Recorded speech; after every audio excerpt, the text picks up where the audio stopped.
ప్రభువునందు ప్రియులారా, చాలా సంతోషం. యెహోవా నిస్సిలో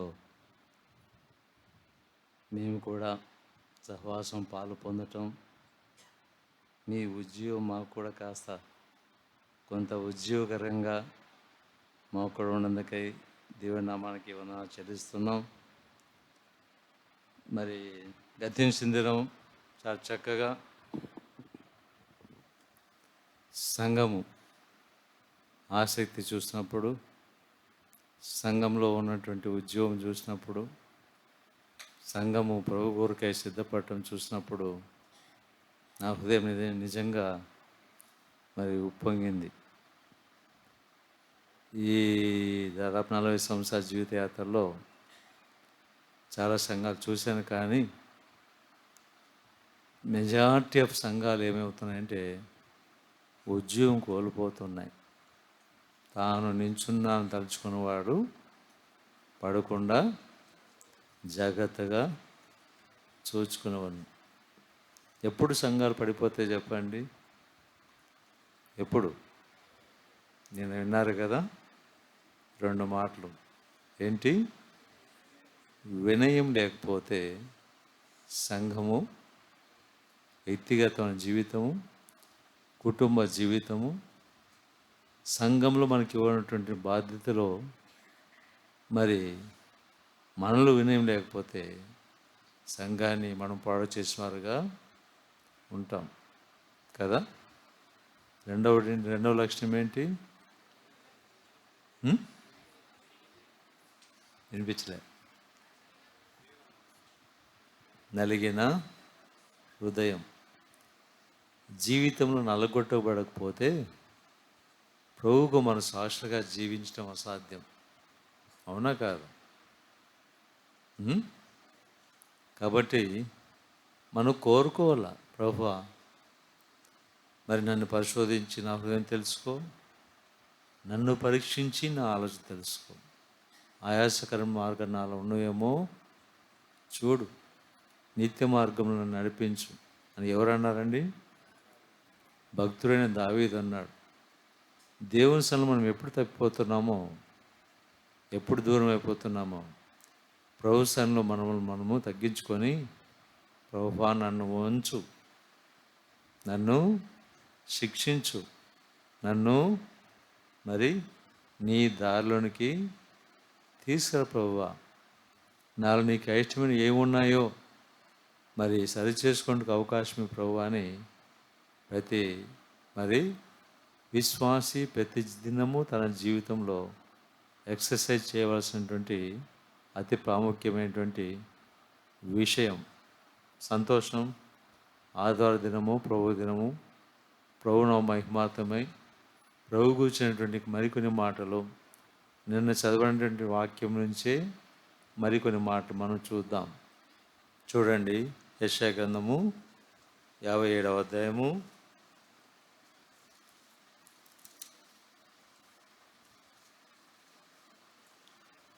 15వ వచనం. మహాగణుడును మహోన్నతుడును పరిశుద్ధుడును నిత్య నివాసి అయిన వాడు ఇలాగూ సెలవిచ్చుచు ఉన్నాడు. నేను మహోన్నతమైన స్థలములో నివసించువాడను, అయినను వినయగల వారి ప్రాణమును ఉజ్జింప చేయుటకును, నలిగిన వారి ప్రాణమును ఉజ్జీవింప చేయుటకును, వినయము గల వారిద్దను దీన మనసు గల వారిద్దను నివసించుచున్నాను. చిన్న ప్రార్థన చేసుకుని లేఖంలోకి వెళ్దాం. స్తోత్రాలైన మా తండ్రి, మీరు ఇచ్చిన శ్రేష్టమైనటువంటి మీ సన్నిధానం కొరకే మీకు స్తోత్రాలు. యెహోవా నిస్సి సంఘంలో ప్రభువా మీరు నన్ను నిలబెట్టినందుకై మీ స్తోత్రాలు.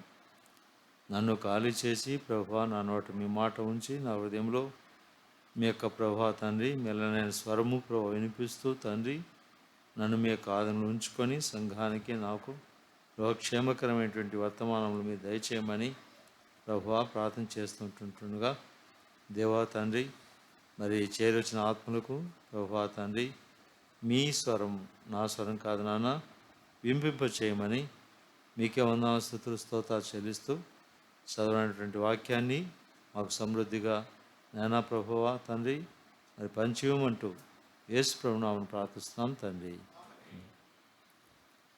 ప్రియులారా, ఈ మాటలు చూసినప్పుడు దేవుడు నరుని జ్ఞాపం చేసుకుంటూ వాడు ఏ పాటి వాడు, ఈ మాట వివరించాలని చాలా కష్టమైన విషయం. మన జ్ఞానం కానీ మన భాష కానీ మన ఎక్స్పీరియన్స్ కానీ సరిపోదు కదా. దేవాది దేవుడు ఏమంటున్నాడు? ఆయన మహాగణుడును మహోన్నతుడును పరిశుద్ధుడును నిత్య నివాసియు అయినవాడు ఈలాగు సెలవిచ్చుచున్నాడు. ఒకసారి దేవుని యొక్క గుణగణాలు మనం చూసినప్పుడు ఆయనలో ఉన్నటువంటి ప్రత్యేకతలు ఈ రాయబడినటువంటి లేఖనంలో మనకు కనిపిస్తున్నాయి కదండి. ఆయన ఎవరు? మహాగణుడు. ప్రపంచంలో మహాగణులు ఎవరైనా ఉన్నారండి? ఎవరైనా ఉన్నారా? ఆ మధ్యలో ట్రంప్ గారి ఒక చిన్న షార్ట్ మెసేజ్ విన్నాను. డొనాల్డ్ ట్రంప్ ఆయన ఒక మాట అన్నాడు, whatever you will do, whatever you sacrifice, whatever you do for your nation, whatever may be the life of yours, people will only remember you maybe hardly 200 or 300 years. After that nobody will remembers you. ఏమన్నాడు? నువ్వు ఎంత గొప్పవాడివైనా, ఎంత గొప్ప కార్యం చేసినా నీ తర్వాత ఒక 4-5 తరాలు మాత్రమే నేను గుర్తుంచుకుంటారు. తర్వాత నీవెవరో ఎవరికి నిజమేనా కాదు? నిజంగా మా తాతగారు నేను పేరు నాకు గుర్తులేదు. మా నాన్నగారు ఎంతో ప్రేమించి పెంచాడు, అవునా కాదు? మా నాన్నగారు నన్ను ఎంతో ప్రేమించి పెంచాడు. మరి నాకున్నట్టు ప్రేమ నా పిల్లలకు ఉండకపోవచ్చు, అవునా? కాబట్టి దినం మన యొక్క నరుని యొక్క ఆశ ఎంత అంట? కించిత్ దాయస్సు. ఎంత? కించిత్ అంటే ఏంటి? చాలా తక్కువ ప్రమాణం కలిగినటువంటి దినాలు మాత్రమే మనకు ఉన్నాయి. ఎన్ని సంవత్సరాలు బతుకుతాం? 70 సంవత్సరములు. అధిక బలమైన 80 సంవత్సరములు. వాటి వైభవము ఆయాసము దుఃఖమే, అవి త్వరగా ఎగిరి పోవును. కాబట్టి మన జీవితాన్ని చూసి ఎంత గర్వపడతామండి, అవునా కాదా? కదా, ఎంత రెచ్చిపోతామండి, అవునా? మరి ఇట్టి మనుషునితో ప్రభు అంటున్నాడు, ఆయన ఎవరండి? మహాగణుడు. మహాగణుడు అంటే మోస్ట్ హై అని. అటువంటి వాళ్ళు ఎవరైనా ప్రపంచంలో ఉన్నారా? చూసారా? ఎవరైనా చూసారా? ఏ చీఫ్ మినిస్టర్ కానీ ఏ ప్రైమ్ మినిస్టర్ కానీ చూసారా? ఉన్నారండి? మీ దృష్టిలో మహాగణులు, లోకంలో మహాగణులు చాలామంది ఉంటారు. ఫ్యాన్స్ అని, వాళ్ళ హీరోస్ ఫ్యాన్స్ అని, వాళ్ళ హీరోయిన్స్ ఫ్యాన్స్ అని, అవునా కాదా? వాళ్ళ పొలిటీషియన్ ఫ్యాన్స్ అని రకరకాలుగా ఉంటారు. వారి దృష్టిలో ఎవరండి గణులు? ఎవరు? వారి యొక్క హీరోస్, అవునా కాదా? వారి కోసం ప్రాణం పెట్టడానికి కూడా రెడీగా ఉన్న చాలామంది నేను చూస్తూ ఉంటాను. మా దగ్గర పనిచేస్తున్నటువంటి ఒక వ్యక్తి ఉన్నాడనమాట. తను ఈ వెల్డింగ్ వర్క్ చేస్తాడు. సార్, నాకు పరిటాల పరిటాల రవి గారు అంటే ఆయన గొప్ప దేవుడు సార్ నా జీవితంలో ఉన్నాడు. మరి ఆయన ఒక ముస్లిం, మా డ్రైవర్ యొక్క కొడుకే. వారి అబ్బాయి అంటే నాకు చాలా ప్రేమ సార్. అసలు నేను నా జీవితం అతను తప్పించి ఎవరిని ప్రేమించాను సార్ అంటాడు. ఇంటిలో దరిద్రమైనటువంటి బతుకు, తల్లిదండ్రులకు తలకాయ నొప్పి, భార్య పిల్లలకి ఎందుకు పనికిరాని జీవితం, 24 గంటలు తాగడబోతు. ఏం చెప్తున్నా అండి? మరి ఎవరిని గురించో గొప్పగా చెప్తున్నాడు కదా. ప్రభు దేవాది దేవుని గురించి మనం చూసినప్పుడు ఆయన ఎవరండి? మహాగణుడు కదా. మహాగణుడు అంటే మరి వివరించడానికి వీలవుతుందా? సుధాకర్ లాంటి వాళ్ళు మాత్రం వివరించగలరు. ఎంత మహాగణుడు!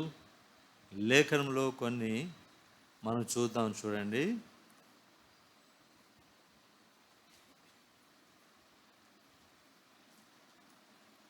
యోబు గ్రంథము 22వ అధ్యాయము 29వ వచనం. యోబు గ్రంథము 22వ అధ్యాయము 29వ వచనం. నీవు పైద్రోబడినప్పుడు నన్ను సరే 12వ వచనం. ఆయన ఎంత మహోన్నతుడండి! ఆకాశమంతా మహోన్నతుడు. పైన ఆకాశం చూస్తే మనకేమైనా అర్థమవుతుందా? ఏమన్నా అర్థమవుతుందా? ఆకాశమంతా మహోన్నతుడు.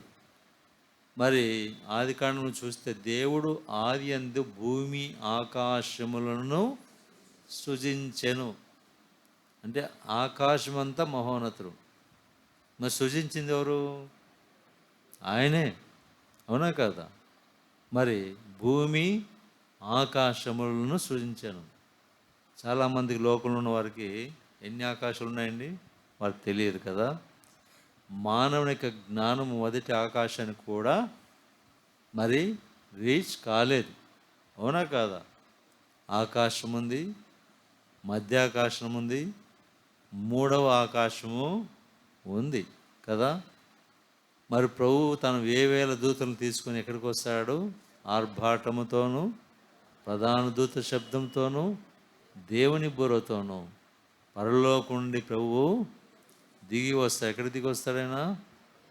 మధ్యాకాశానికి దిగి వస్తాడు. భూమి మీద ఆయనకి ఇష్టమైనటువంటి వారు, ప్రభువునందు ఉన్నవారు మరి నిర్దించిన మొదట లేతురు. ఆ మీద సజీవులమై నిలిచి ఉండి మనము ఏకంగా ప్రభువుని ఎదుర్కొన్నట్టుకు ఆకాశ మండలమునకు కొనిపోబడదము. ఈ ఆకాశం ఒకసారి మనం తరచూ చూసినప్పుడు మరి దేవుని యొక్క జ్ఞానము, దేవుని యొక్క శక్తి, బలము ఎంత ఉన్నతమో, అవునా కదా. ఆది యందు దేవుడు భూమి ఆకాశం చేసాను అనే వాటిలో చాలా గొప్ప మర్మాలు ఉన్నాయి. మరి అంత ఘనుడు ఎవరైనా? ఆకాశం అంత మహోన్నతుడు కదా. మరి ఇంకో మాట కూడా మనం చూద్దామా? 2వ రాజులు 4వ అధ్యాయము 10వ వచనం. 2వ రాజులు 4వ అధ్యాయము 10వ వచనం చదవండి.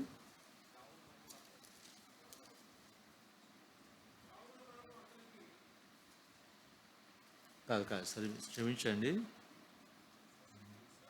ఫస్ట్ కింగ్స్ వస్తుంది చూడండి.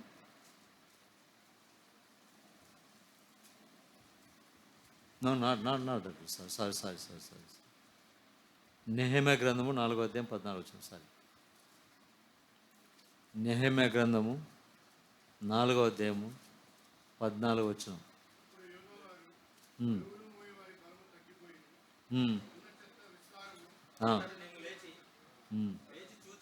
ఓకే.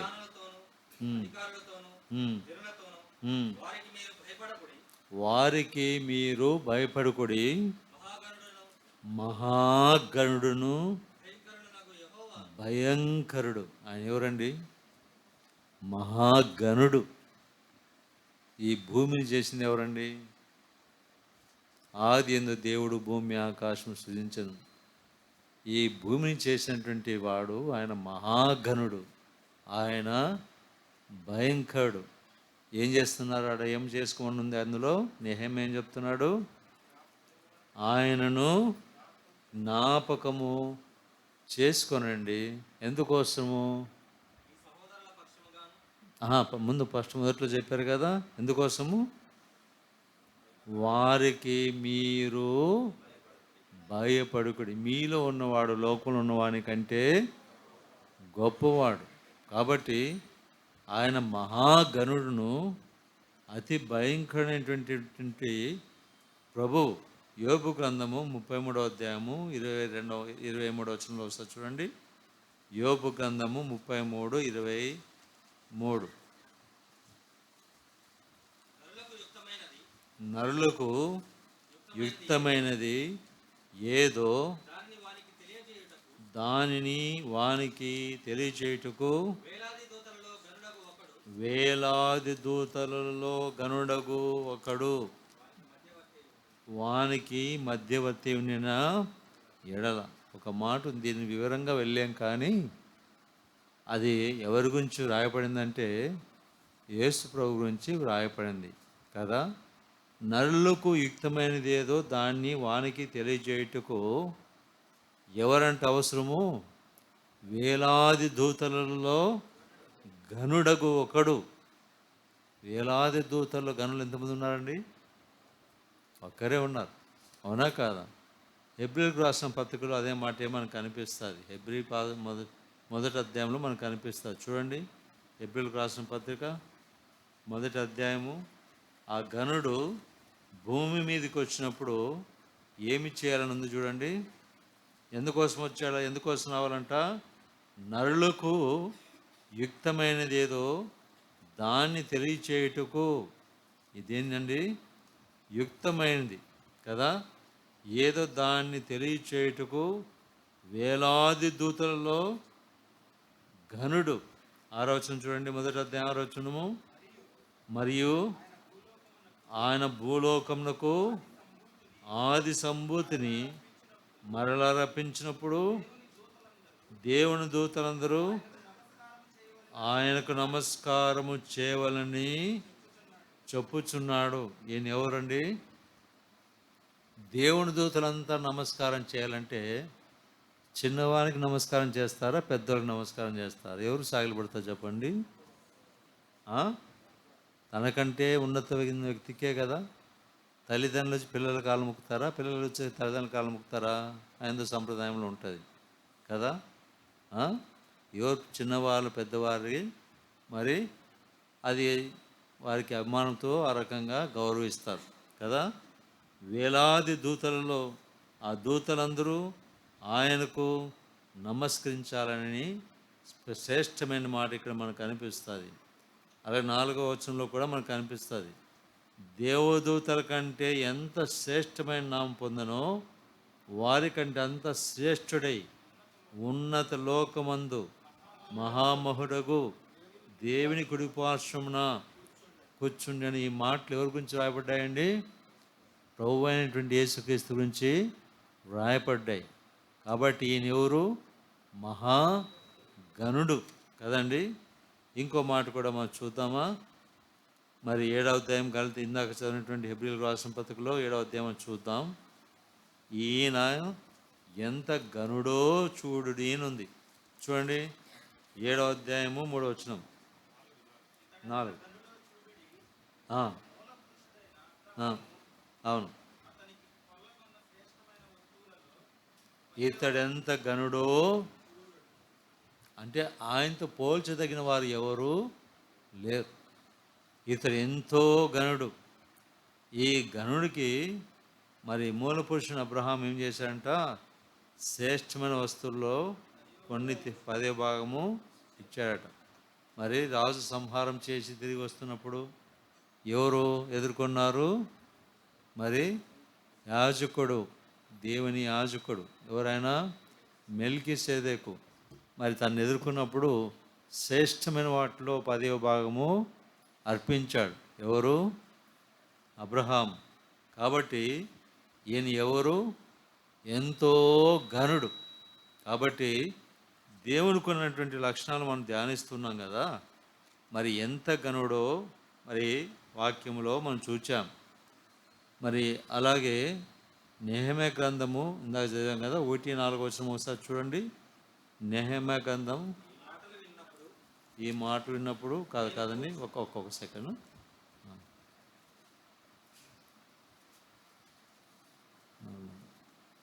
యెషయా గ్రంథం 52:13 చదివాం కదండి. Okay, no problem. సో మహాగణుడైనటువంటి ఈ దేవుడు ఆయన ఎవరు మరి? రెండో భాగంగా మహోన్నతుడు, మహా ఉన్నతుడు అంటాం కదా, మోస్ట్ హై అంటాం. ఎవరండి ఆయన? మోస్ట్ హై అంటే అన్నిటికంటే ఉన్నతమైనటువంటి వాడు కదండి. ఒకసారి మనం చూసినప్పుడు మన తలను పైకెత్తి ఆకాశం చూసినప్పుడు ఏం కనిపిస్తుందండి? మనకు ఏం కనిపిస్తాయి? ఆకాశంలో నక్షత్రాలు కనిపిస్తాయి. ఇంకా ఏం కనిపిస్తాయండి? చంద్రుడు కనిపిస్తాడు. ఇంకా ఏం కనిపిస్తుందండి? సూర్యుడు కనిపిస్తాడు. ఎప్పుడు కనిపిస్తాడు? పగల రాత్రి? పగలు. కొంత రాత్రి అంటున్నాడు. ఇందాక సుధాకర్ మాట చెప్పాడు, ఏదో చెప్పాడు. ఆ కోడ్ లాంగ్వేజ్ నాకు గుర్తురా మర్చిపోయాను.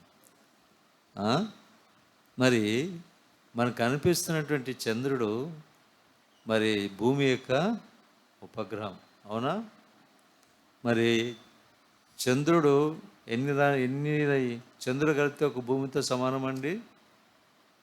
4 రెట్లు భూమికి అంటే చిన్నది. ఇది చంద్రుడు ఎన్ని రెట్లు? 4 రెట్లు చంద్రుని కంటే భూమి కంటే చిన్నది. అంటే 4 రెట్లు 4 చంద్రులు కలిపితే ఒక భూమి ఎంత మరి పరిమాణం. మరి 100 భూమిని కలిపితే ఒక సూర్యుడు. ఎంతమంది భూములండి? 100 భూముల యొక్క పరిమాణాన్ని మరి కలిపినప్పుడు దాని యొక్క మరి సైజ్ ఎంత వస్తుందంటే ఒక సూర్యుడు.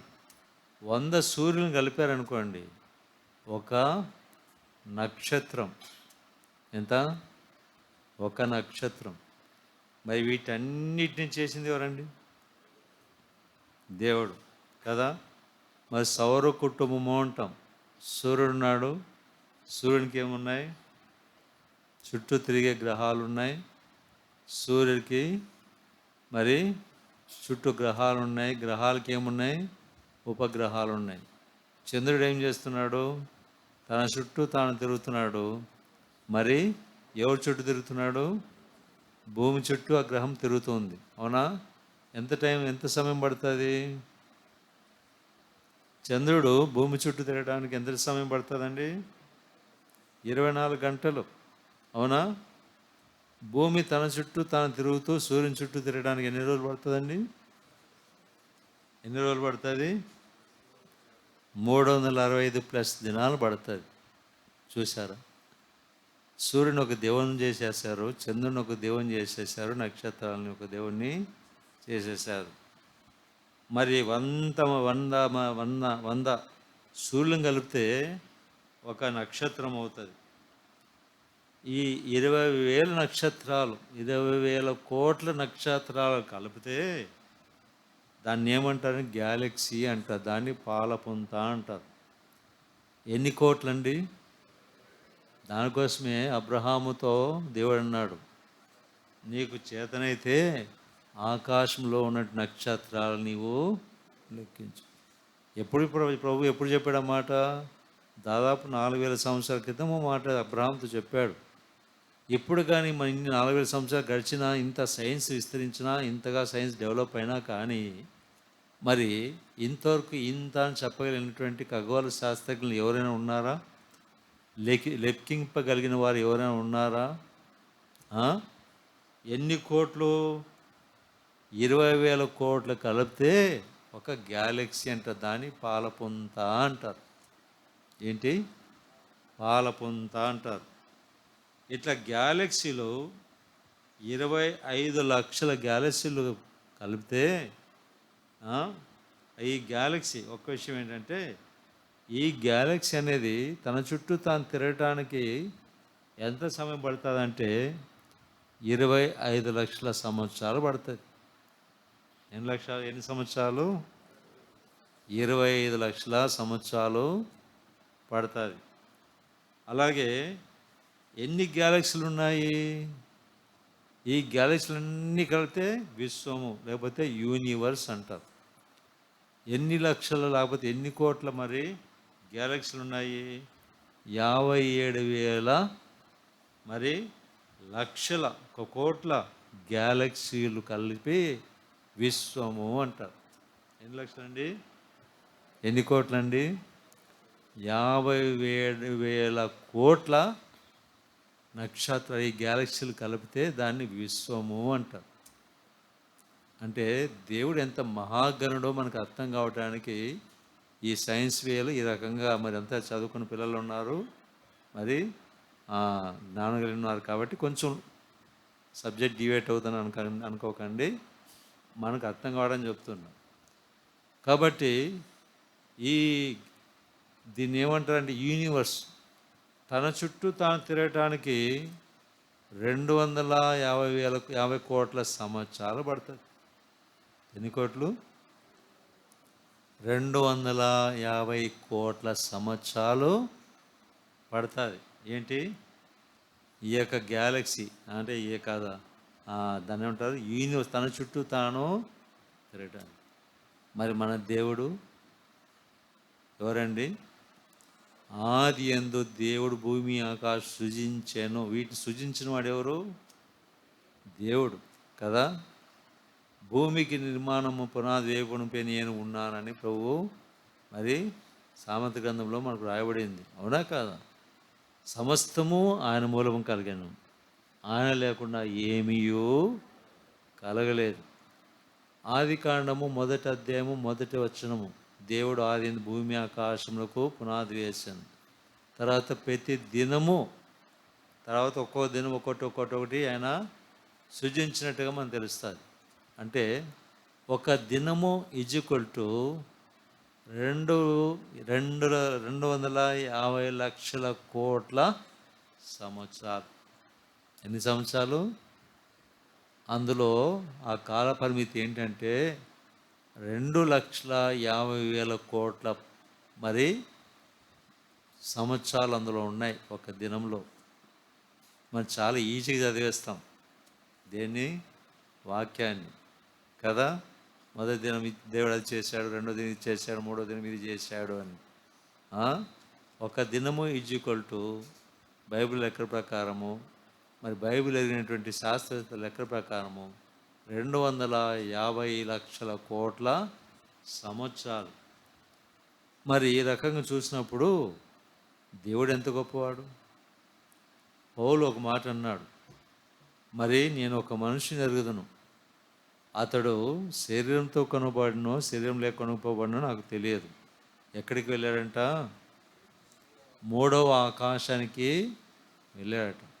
ఆడ ఏం చేశాడంట? వచింప సఖ్యము కాని మాటలు విన్నాడంట. అందులో ఏముంది? ఆ మాట మనుషుడు పలకకూడదు. దేవునికి ఉన్నతత్వాన్ని మనం తెలుసుకోవాలంటే మన జీవితము ఎంత అల్పమైంది కదా. దానికని యెషయా గ్రంథంలో ఒక మాట ఉంది, మనమంట త్రాసు మీద ధూళి అంట. ఎంత? ధూళికణం. ఒక పెన్ తీసుకున్నాం అనుకోండి, బాల్ పాయింట్ పెన్. ఆ బాల్ పాయింట్ పెన్ టిప్పు పైన కొన్ని లక్షల ధూళికణాలు ఉంటాయి. ఎన్ని లక్షలు? కొన్ని లక్షల ధూళికణాలు ఉంటాయి. అంటే నీవు నేను ఆయన దృష్టికి ఎంత అల్పులం, అవునా కాదా? ఆయన మహాగణుడు, మహా ఉన్నతుడు. ఈ విశ్వమంతటినీ ఆయన సృజించిన వాడు, మరి అంతకంటే పైన ఉన్నవాడు మహా ఉన్నతుడు అనే మాట బైబిల్ రాయబడింది. ఈ విషయాలన్నీ మనం వివరించాలంటే మన జ్ఞానము శక్తి అసలుకి సరిపోదు. కాబట్టి ప్రియులారా, దేవుడు ఎంత గొప్పవాడు కదా, అవునా కాదు? అట్టి దేవుడు నీతో నాతో అంటున్నాడు. ఎంత శ్రేష్టమైన మాట అంటున్నాడు, మహోన్నతుడు. ఎంత మహోన్నతుడు అంటే దానికి కొన్ని వచనాలు మనం లేఖంలోకి వెళ్దాం, కొన్ని వచనాలు మాత్రమే. ఎందుకంటే నాకు ఇవ్వండి, చాలా సమయం చాలా ముందుగా వెళ్ళిపోతుంది. సరే, ప్రొవర్బ్స్ 16:18.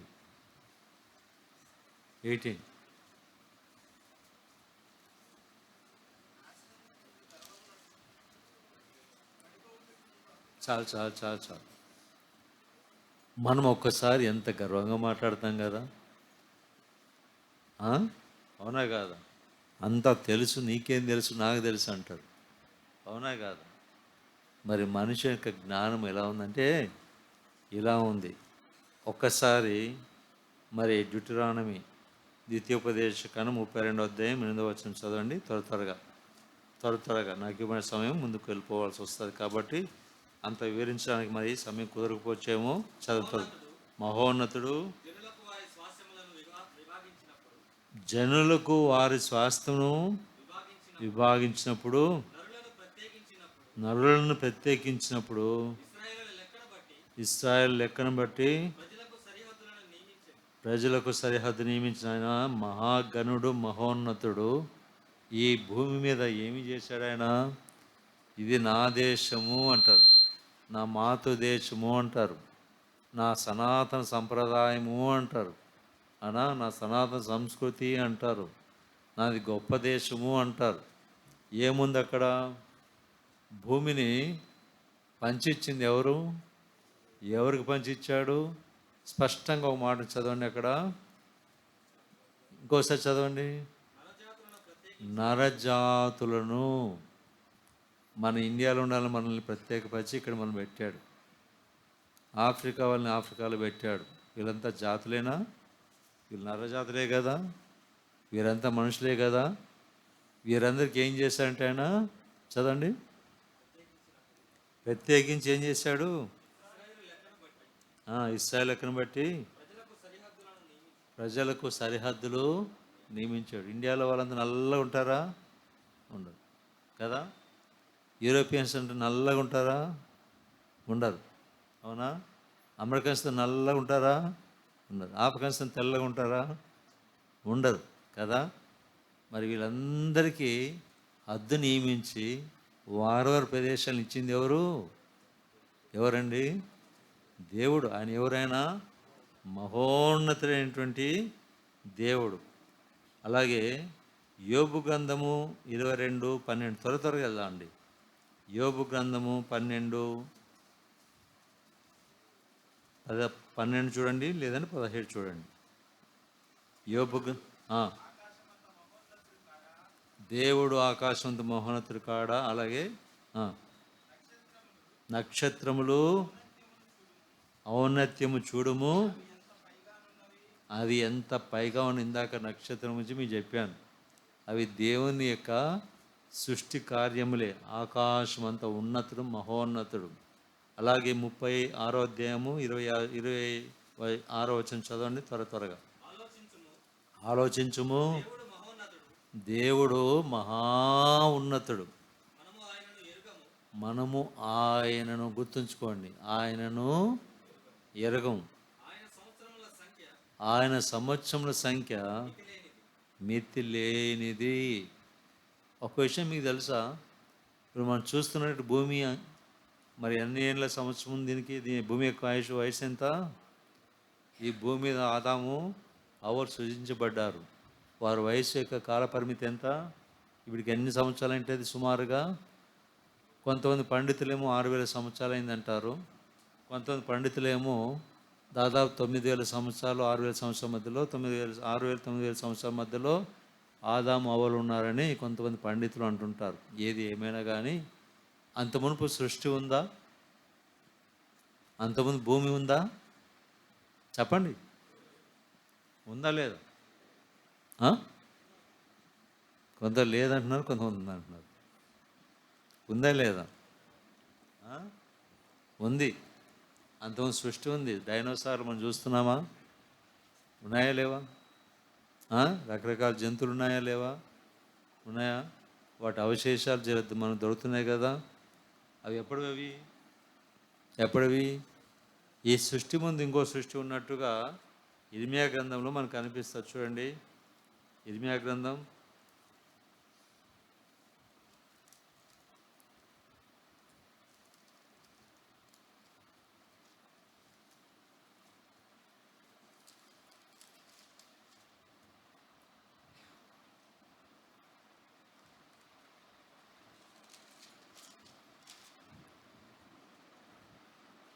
4వ అధ్యాయం 23వ వచనం.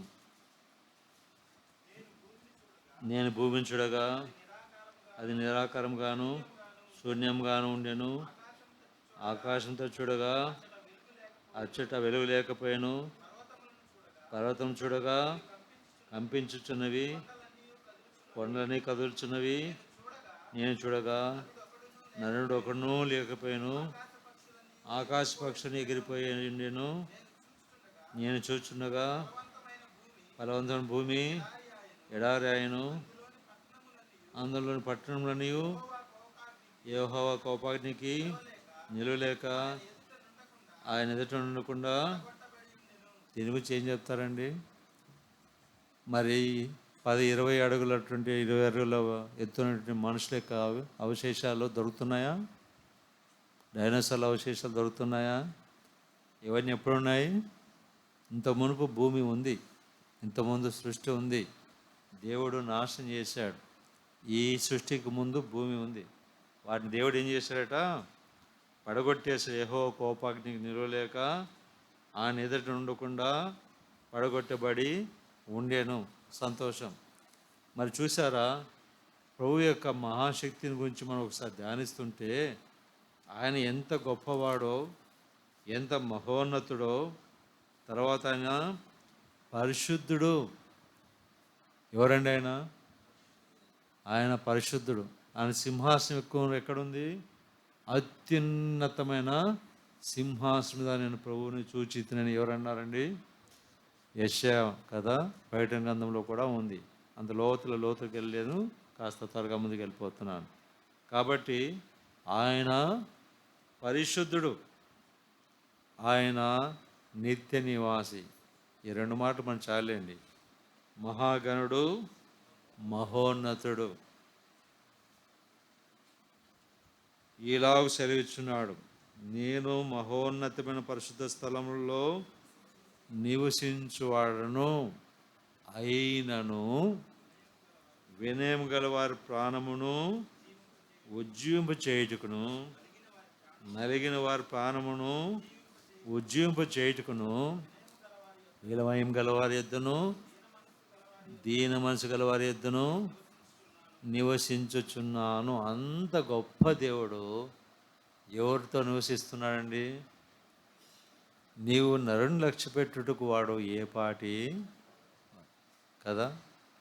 మరి నీ యొద్ద నా యొద్ద ఆయన ఉండడానికి ఇష్టపడుతున్నాడు కదా. కాబట్టి మరి ఆయన ఏం చేస్తున్నాడు? ఇదిగో హృదయం తలుపు యొద్ద నిల్చుని నేను తలుపు తట్టుచున్నాను. అంత దేవాది దేవుడు నీ కొరకు నా కొరకు ఒక నర శరీరం ధరించుకున్నవాడై ఈ లోకానికి వచ్చాడు. ఆయన నీ కోసము నా కోసము ఆయన మరి ఎందుకు వచ్చాడు? ఎందుకు వచ్చాడండి? మనుష్య కుమారుడు పరిచయం చేయించుకోవడానికి రాలేదు, కానీ పరిచారం చేయుటకును అనేకులకు ప్రతిగా విమోచన కేంద్రముగా తన ప్రాణం పెట్టుటకును వచ్చాడు. ఆయన ఎందుకు వచ్చాడు? నిన్ను నన్ను విమోచించడానికి వచ్చాడు. మనం ఎవరము? జన్మతః పాపులం. మరి పాపి అయిన మనుషుడు పరిశుద్ధుని దేవుని చూడగలడా? చూడలేడు. ఎన్నడూను ఎవడును దేవుణ్ణి చూచి ఉండలేదు. ఇంతవరకు దేవుని చూసిన వాళ్ళు ఎవరు ఉన్నారా? మోషే అడిగాడు, ప్రభువా నీవు నన్ను కనపరచు ప్రభు అంటే ప్రభు అన్నాడు కదా, నీవు నన్ను చూడలేవు, నువ్వు బండచాటున ఉండు, నేను నా చేతితో కప్పుతాను, అప్పుడు నన్ను చూస్తావు అన్నాడు. అవునా కాదా? మరి అంత గొప్ప దేవుడు నీ హృదయంలో నా హృదయంలో ఉండడానికి ఇష్టపడుతున్నాడు. మరి ఎవరి హృదయం ఆయనకి ఇష్టం చెప్పండి? ఎవరి హృదయము? వినయము గలవారి హృదయం. గర్విష్ఠుల యొక్క గర్వమును ఆయన అనచును. గర్విష్ఠులతో అవసరం లేదు. అవునా కాదా? వినయం గల వారిద్దను మరి నలిగిన వారిద్దను నేను ఉజ్జీవింప చేయుటకును, వారి యొక్క ప్రాణమును ఉజ్జీవింప చేయదు. ప్రియులారా, చివరి దినాల్లో ఉన్నాము. ఆత్మీయత చల్లారుతున్న దినాల్లో ఉంటున్నాము. ప్రభువు అక్కడ సమీపిస్తున్న దినాల్లో ఉంటున్నాము. ప్రభువు ఒక మాట అన్నాడు, భూమి మీదకి నేను వచ్చినప్పుడు నరులలో విశ్వాసముండా కనుగొనునా అని. కాబట్టి మరి నరుల్లో విశ్వాసం అనేది సన్నగిల్లిపోతూ ఉంది. నిజమైన విశ్వాసులు ఎవరో మరి తేటగా మనకి కొంచెం కొంచెం కొంచెం మరి తేటపరచబడతా ఉంది. అనేకులు అబద్ధికుల బోధయందు విశ్వాసం ఉంచి భ్రష్టులగుదరని ఆత్మ తేటగా చెప్పుచున్నాడని మనం చూస్తున్నాము. ఒక్కసారి మనం ఒక్కసారి పరీక్ష చేసుకుంటే మన స్థితి స్థాయి ఎక్కడ ఉంది? ఆయన దృష్టికి మన హృదయము వినయం కలిగినటువంటి వినయం కలిగినటువంటి హృదయమా కాదా? ఆయన దృష్టికి నలిగినటువంటి హృదయమా కాదా? ప్రభు కోసం నువ్వు ఏమి శ్రమలు పొందావండి? నువ్వేమో నలిగిపోయావా ప్రభు కోసం? నీవేంత మరి రక్తం కాచావా? నువ్వు దెబ్బలు తిన్నావా? నువ్వేం ప్రాణం పెట్టావా? నీ ప్రాణాన్ని హింసించేవారు ఎవరైనా ఉన్నారా? ఒక విషయం గమనించండి, రాబో దినాల్లో మనకి ఈ రకమైన ఫ్రీడమ్ ఉండదని చాలామంది దైవజనులు అన్నారు. ఆల్మోస్ట్ మన ఇండియా దేశంలో సువార్తకు తలుపులు మోయబడి ఉన్నాయి. అవునా కాదా? అవునా కాదా? మరి చాలా రాష్ట్రాల్లో సువార్త అనేది మూసివేయబడింది. అవునా? ఎందుకని? ఎంతసేపు మీరు వింటారా? ఇంక వేరే వాళ్ళు వినకూడదా? దేవుడు ఎంత కృపాకాలం నీకు నాకు ఇచ్చాడు.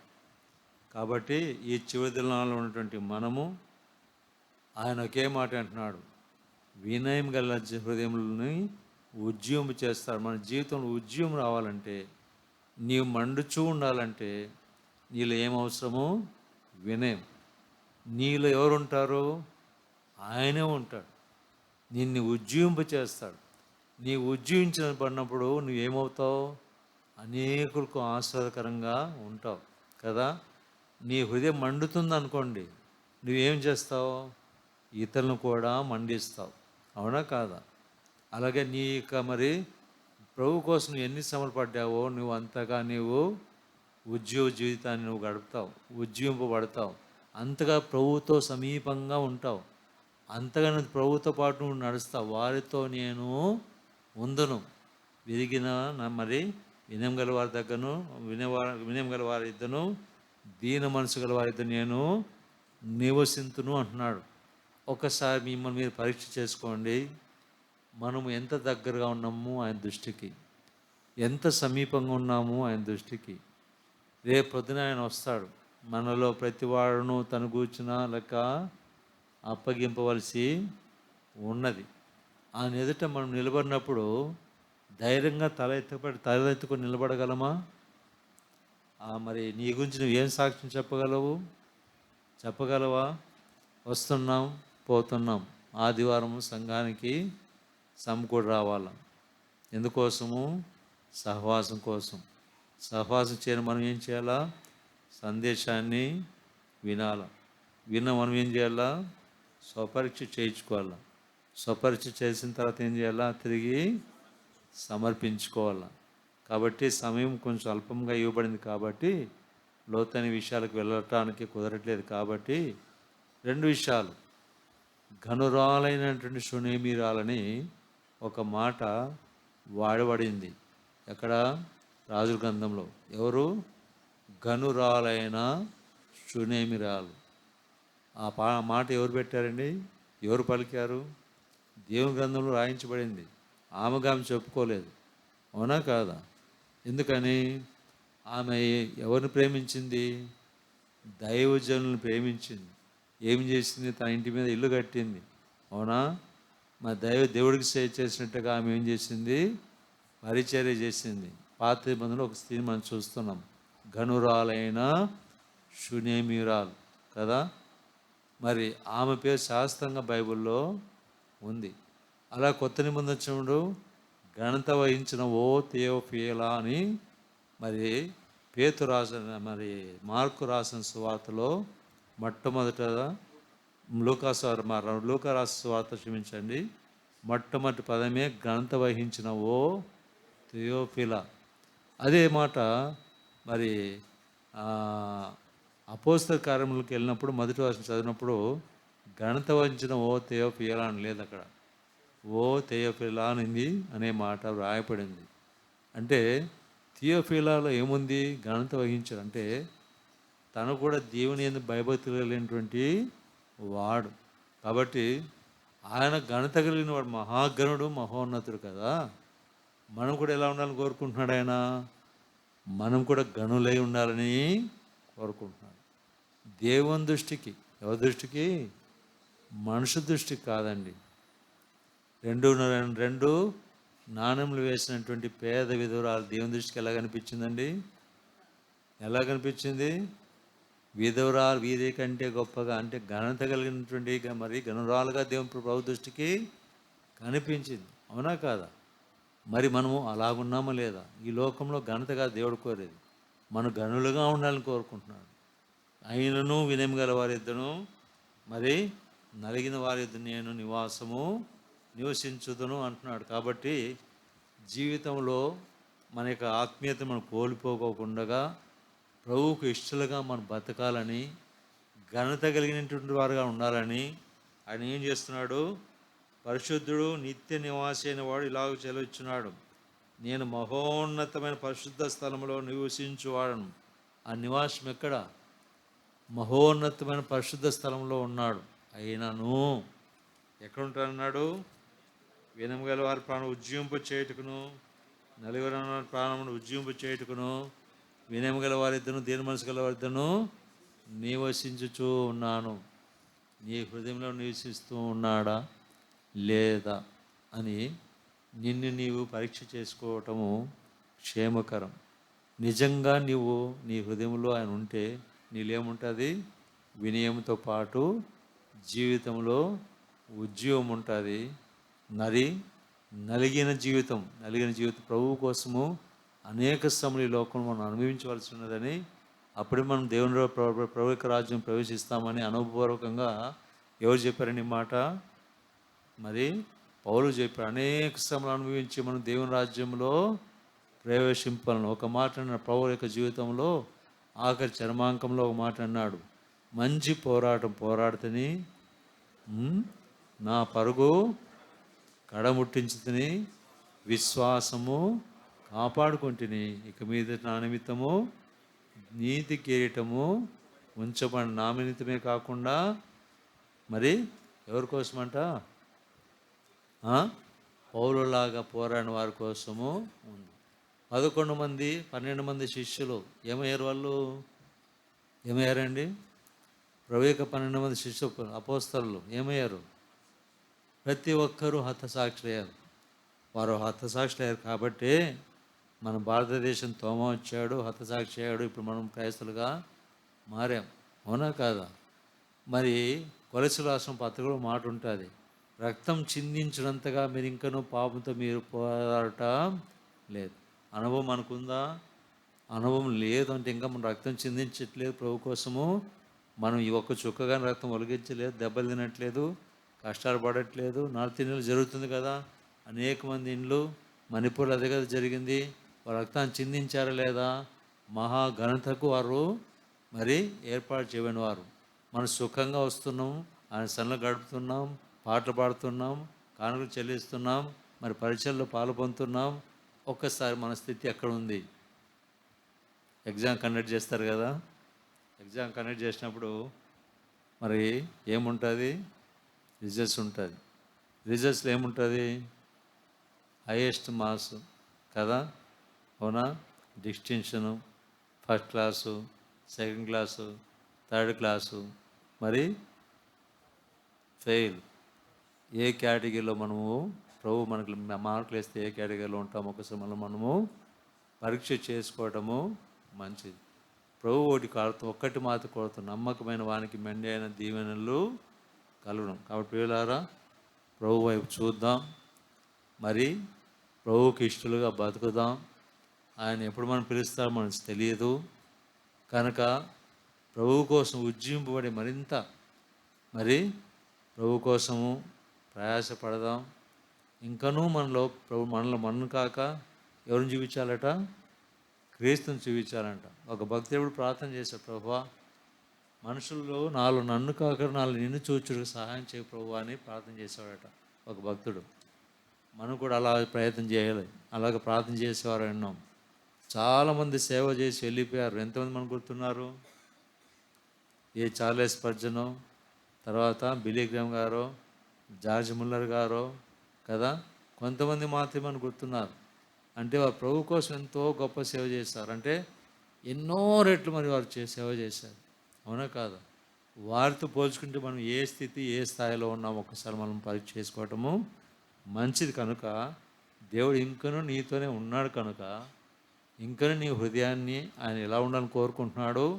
వినయంగా ఉండాలని కోరుకుంటున్నాడు, నలిగి ఉండాలని కోరుకుంటున్నాడు. కాబట్టి దీన మనసు గల వారి దాన్ని ఉంటాడు, నడిపిస్తాడు. కాబట్టి ప్రభు కోసము అలాగో ఉండడానికి మరి నీ కోసం నా కోసము ప్రాణం పెట్టి నిన్ను నన్ను రక్షించి పేరు పెట్టి పిలుచుకొని తన బిడ్డలుగా చేసుకొని అంత మాత్రం కాదు, మనల్ని పరిశుద్ధులని పేరు మరి మార్చి పాపల నుంచి ఏం పేరు పెట్టాడు దేవుడు మనకి? కొత్త పేరు ఏంటి? పరిశుద్ధులు అని. ఇలాగా మన హృదయంలో ఏమి ఉంచిపోయాడు? తన పరిశుద్ధాత్మను సంచకరువును ఆయన ఉంచిపోయాడు. కాబట్టి మీ సొంత రక్షణ భయముతోనూ వణుకుతోనూ కొనసాగించుకోండి అని ఎందుకు చెప్పాడు? సహోదరులారా, మనకు కలిగిన విశ్వాసము అంతము మట్టుకు దృఢంగా చేపట్టిన ఎడలనే క్రీస్తుతో కూడా పాలివారమై ఉందము. కాబట్టి ప్రభు యొక్క రాకడలో నిందారహితులుగా ఉండాలని, ఎత్తబడే వారిలో ఉండాలని కోరుకుంటూ మరి ఈ సమయం దేవాది దేవునికి మరి సంఘానికి సంఘ కాపరికి వందనాలు తెలియజేస్తూ ముగిస్తున్నాను. దేవుడి మాట దీవించుకున్నారు. కొద్ది నిమిషాలు ఎక్కువైంది, సారీ.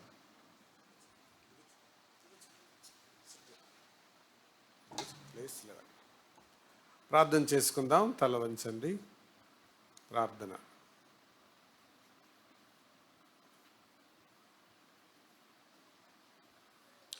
దేవుడు మనలో చూచినప్పుడు మనలను ఉజ్జీవింప చేయాలని ఆయన మనసులో సంకల్పించినప్పుడు మనలో ఆ విరిగి నలిగిన స్వభావం, వినయం కనపడుతుందా అనేది ఈరోజు మన హృదయాల మీదకి సంధించబడిన ప్రశ్న. మనలో ఉజ్జీవం చచ్చిపోవటానికి, ఆరిపోవడానికి వినయము అంతరించిందేమో, విరిగి నలిగిన తనం లోపించిందేమో పరీక్షించుకొని, దేవునికి అటువంటి వ్యక్తులు కావాలి, అటువంటి వారిగా మనం ఉండునట్లుగా ప్రభువుకు మనల్ని మనం అప్పగించుకుందాం.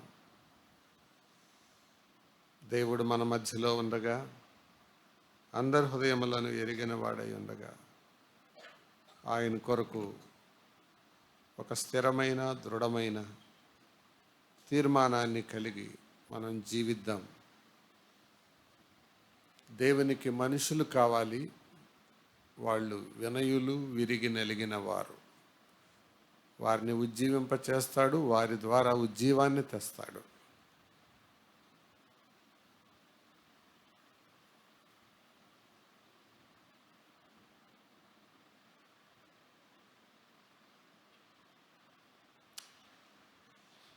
పరిశుద్ధమైన తండ్రి, మీకు వందనాలు, స్తోత్రాలు. ఈ ఉదయకాలం యెషయా గ్రంథంలో నుంచి మా ఎదుటకు తీసుకొచ్చిన మీ లేఖన సత్యాన్ని బట్టి స్తుతులు, స్తోత్రాలు చెల్లిస్తూ, ఉజ్జీవింప చేయడానికి నీకు వ్యక్తులు కావలసి ఉండగా ప్రభువా, ఆ వ్యక్తుల్లో మేము కనపడినట్లు ఆ వినయ స్వభావం, ఆ విరిగి నలిగిన తత్వం మమ్మలను